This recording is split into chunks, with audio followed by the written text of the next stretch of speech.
Welcome friends. Rohini designers online embroidery கிளாஸ்க்கு உங்களை அன்போடு வரவேற்கிறேன். நம்ம வந்து லாஸ்ட்டு பார்த்தீங்கன்னா ப்ரீவியஸ் கிளாஸஸில் வந்து ரன்னிங் ஸ்டிச், சாட்டின் ஸ்டிச் பார்த்துருக்கோம். அதுக்கப்புறம் பார்த்தீங்கன்னா சிங்கிள் பெட்டல், ஷார்ப் பெட்டல், அப்படி வந்து ஹார்ட் ஷேப்பு, இதெல்லாம் வந்து நம்ம லாஸ்ட்டு கிளாஸஸில் பார்த்துருந்தோம். இப்போ இன்னைக்கு நம்ம அடுத்த கிளாஸில் என்ன பார்க்க போகிறோம்னா, இதுக்கு அடுத்து ஒவ்வொரு இதையும் ஃபில்லிங் பார்க்க போகிறோம். ஸ்டெப் பை அடுத்த ஸ்டெப்பாக நம்ம ஃபில்லிங் பார்க்க போகிறோம். அதையுமே வந்து சிம்பிளாக ப்ராக்டிஸ் பண்ணுறது எப்படிங்கிறத சொல்லித்தரேன். அதுக்கு வந்து நான் பார்த்தீங்கன்னா 4 ஷேப் சும்மா வரைஞ்சிருக்கேன். நான் அந்த 4 ஷேப்லேயும் வந்து நான் அவுட்லைன் வந்து சாட்டின் ஸ்டிச் தான் போட்டுட்ருக்கேன். இந்த அவுட்லைன் சாட்டின் ஸ்டிச் போட்டுக்கோங்க ஃபஸ்ட்டு. மொத்தம் நமக்கு 4 டைப் ஆஃப் ஃபில்லிங் இருக்குது. ரன்னிங்கு, கிரானைட்டு, சாட்டின்னு, அப்புறம் வந்து பார்த்திங்கன்னா பானி ஸ்டிச். மொத்தம் 4 ஸ்டிச்சஸ் இருக்குது. ஸோ ஒவ்வொரு ஸ்டிச்சாக பார்க்கலாம். இப்போ நம்ம ரன்னிங் ஸ்டிச்னா என்னென்னா, நம்ம வந்து அப்படியே நம்ம ஃபஸ்ட்டு ஸ்டிச் போட்டோம் பார்த்தீங்களா, மிஷினை வந்து ப்ரெஷர் இது பெடலை லிவரை அமுக்காமல் அப்படியே சும்மா ரன்னிங்கில் நம்ம நார்மல் ஸ்டிச் போடுற மாதிரியே இப்படியே போட்டுக்கிட்டே இருந்தீங்கன்னா அதுதான் ரன்னிங் ஸ்டிச்சு. இது வந்து ரொம்ப நல்லாயிருக்கும், ஈஸியாகவும் போட்டுடலாம்.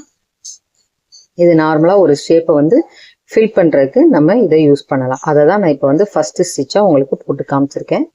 இதுதான் ரன்னிங் ஸ்டிச்சு. இதை வந்து நீங்கள் வந்து என்ன பண்ணுங்கன்னா, வேறு ஒரு பிக்சரையும் போட்டு அதில் எனக்கு ப்ராக்டிஸ் பண்ணி காட்டுங்க. அடுத்து நம்ம என்ன பார்க்க போகிறோம்னா, சாட்டின் ஃபில்லிங் பார்க்கணும். சாட்டின் ஃபில்லிங் எப்படின்னா, நம்ம ஆல்ரெடி சாட்டின் போடும்போது லிவரை வந்து என்ன சைஸ் வேணுமோ அதில் போடுவோம். இது வந்து நம்ம இருக்கிறதுலே பெரிய சைஸ் 5ஆம் நம்பரில் போட்டுட்டு அப்படியே நம்ம வந்து ஃப்ரேமை வந்து நல்லா ஸ்பீடாக மூவ் பண்ணோம்னா அந்த ஜிக்ஜாக் வந்து லெஃப்ட் ரைட்டுமா விழுகும். இப்படி பண்ணுறது தான் வந்து சாட்டின் ஃபில்லிங். இது வந்து சாட்டின் ஃபில்லிங். இதுவும் நமக்கு ரொம்ப ஈஸியான மெத்தடு தான்.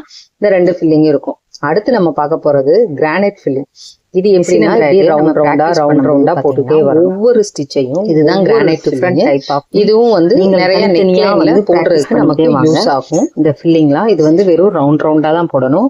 இப்படி நீங்க தனித்தனியா ப்ராக்டிஸ் பண்ணும்போது பார்த்தீங்கன்னா உங்களுக்கு ஓனா ஒரு டிசைன் கிரியேட் பண்றதுக்கு ரொம்ப ஹெல்ப்ஃபுல்லா இருக்கும்.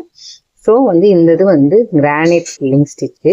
இது பார்த்தீங்கன்னா ரவுண்டா நம்மளுக்கு நெக்ல அந்த ஏதாவது பாக்ஸ் வர மாதிரி அந்த இடத்துல எல்லாம் இது வந்து ஃபில்லிங்க்கு யூஸ் பண்ணுவோம். அடுத்து பார்த்தீங்கன்னா இந்த பாக்ஸில் பார்த்தீங்கன்னா நம்ம பானி ஸ்டிச்சுன்னு சொல்லிட்டு ஆரிலையும் போடுவோம். எம் மாதிரியும் கீழே அப்படியே வளைவு வந்து டபிள்யூ மாதிரியும், அதை கண்டினியூட்டாக போயிட்டே வரணும். எம் மாதிரி டபிள்யூ மாதிரி அப்படியே ஃபுல்லாக போட்டுகிட்டே வந்தீங்கன்னா ஃபில்லிங்கு. இதுதான் பானி ஸ்டிச்சு. இதுவும் வந்து இன்னைக்கு நம்ம பார்த்த இந்த 4 ஃபில்லிங்கையுமே தனித்தனியாக ப்ராக்டிஸ் பண்ணி பாருங்க. வேற டிசைனில் நான் வந்து சிம்பிளாக சும்மா ஓவல் ஷேப்பு, சும்மா பெட்டல் மாதிரி, ரவுண்ட் மாதிரி, ஸ்கொயர் மாதிரி இல்லாமல் நீங்கள் ஒரு பிக்சரில் போட்டு பாருங்க. முடிஞ்சால் நான் இன்னொரு அடுத்த கிளாஸ்லையும், ஏன்னா உங்களுக்கு டைம் தான் வேஸ்ட் ஆகும், நான் அடுத்தடுத்த கிளாஸ் போகாமல், முடிஞ்சால் நான் அடுத்த கிளாஸில் ஒவ்வொரு பிக்சரில் கூட ட்ரை பண்ணுறேன். ஏன்னா நீங்கள் நல்லா ப்ராக்டிஸ் பண்ணுங்க. இந்த வீடியோ பிடிச்சிருந்தா உங்களுக்கு யூஸ்ஃபுல்லாக இருக்கும். இந்த வீடியோ பிடிச்சிருந்தா லைக் பண்ணுங்கப்பா, சப்ஸ்கிரைப் பண்ணுங்கப்பா, இந்த என்னோட சேனலை ஃபாலோ பண்ணுங்கப்பா. தேங்க்யூ.